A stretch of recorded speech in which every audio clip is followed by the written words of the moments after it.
Ang KNN ay hatid sa inyo ng UNICEF.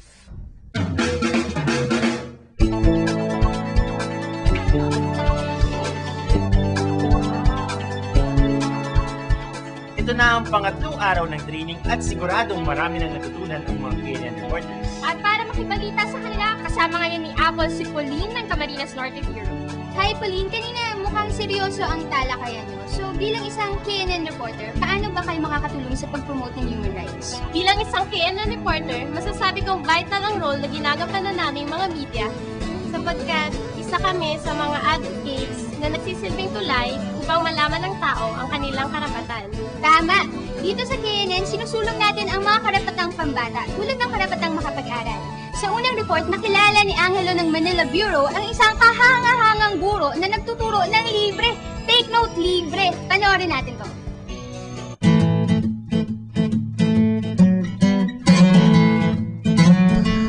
Ano ang ginagawa mo pagkatapos ng eskwela? A.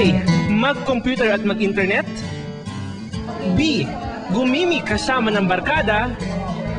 O C. Magbasa at mag-aral muli.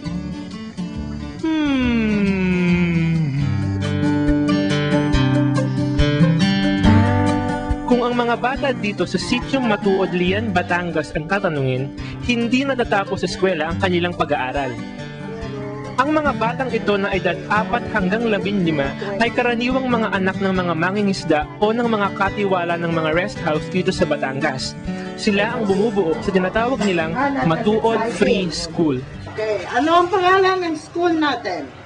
Si Marilyn Matute, 57 taong gulang na nagturo ng special children sa Amerika sa loob ng 18 taon ang tumatayong guro ng mga bata. Mas kilala siya sa tawag na Lola Inday. Madalas daw kasi tumambay ang mga bata sa bahay niya tuwing Sabado at Linggo, kaya... So, inisip ko one Saturday, I'll try and give them a lesson in English. We tried 2 hours. Gusto naman, that was Saturday morning. They wanted to continue Saturday afternoon. And then Sunday morning and afternoon. And I asked all of them, aren't you tired of going to school? No, they want to go to school here. So from that first weekend, it hasn't stopped. See, they teach me. So, Ang dating 15 estudyante ni Lola Inday ay mahigit 6 na po na ngayon. bakit gusto niyo dito? Masaya ba tayo o malungkot? Tubong Bacolod si Lola Inday. 2004 nang magdesisyon siyang dito na sa Batangas manirahan. Ang magulang niya ay nasa Amerika at ang kapatid naman ay nasa Spain. Ang mga aso niyang sina Chico at Luli lang ang kasama niya sa bahay. Kaya naman tuwang-tuwa siya sa mga batang nagpapaturo sa kanya. Sa ilalim ng punong mangga sa labas ng bahay ni Lola Inday, matatagpuan ang 2 grupo ng mga estudyante sa Matuod Free School. Ang mga junior na mula grades 1 to 4 at ang mga senior na mula grade 5 pataas. Ito sa seniors, ha? Mahirap ito. I just learned it today. We always start with English, a little math, no? And environmental awareness, then impromptu na lahat. May swimming pa kami. May snorkeling. At syempre, kapag magkakasama ng mga bata, hindi maiiwasang medyo magulo. Minsan naririnig ko when it's playtime, ang ingay-ingay nila, no? So sabi ko, parang music to my ears ito, you know? Dahil nga free school, walang binabayaran ang mga bata sa eskwelahan na ito.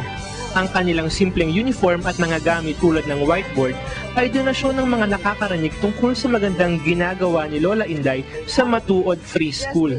Gusto ko Matuod Free School kasi walang bayad. Dahil nanirahan sa Amerika si Lola Inday, American English pa raw ang absent na tinuturo niya.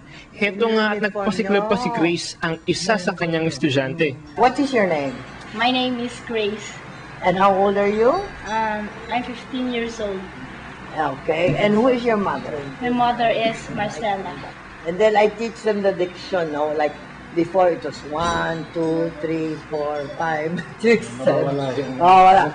5. 5. Oh. 6. Ang mga estudyanteng gaya ni Grace na nasa high school na ay nagiging student assistant ni Lola Inday. So tama ba ang spelling ng anong word ito?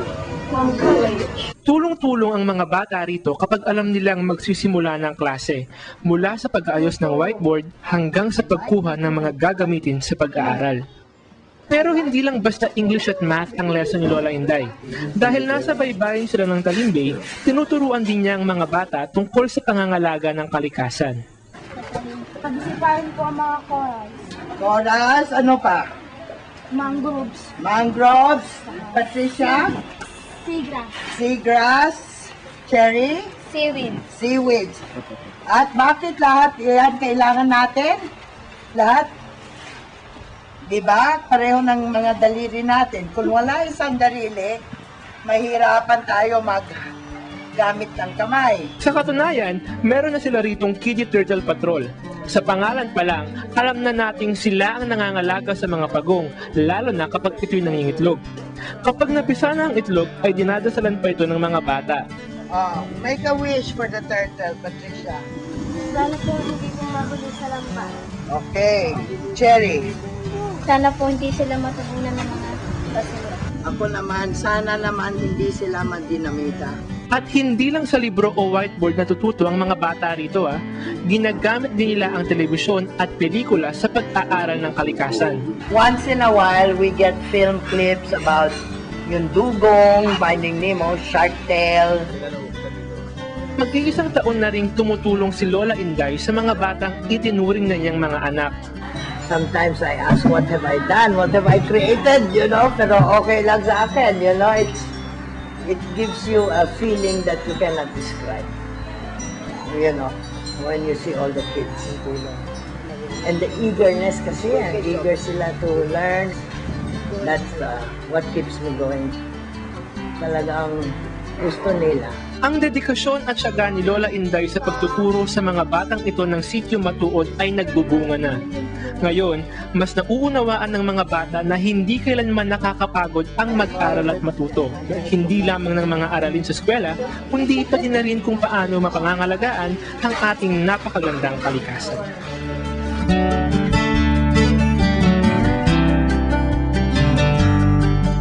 Ang KNN ay hatid sa inyo ng UNICEF.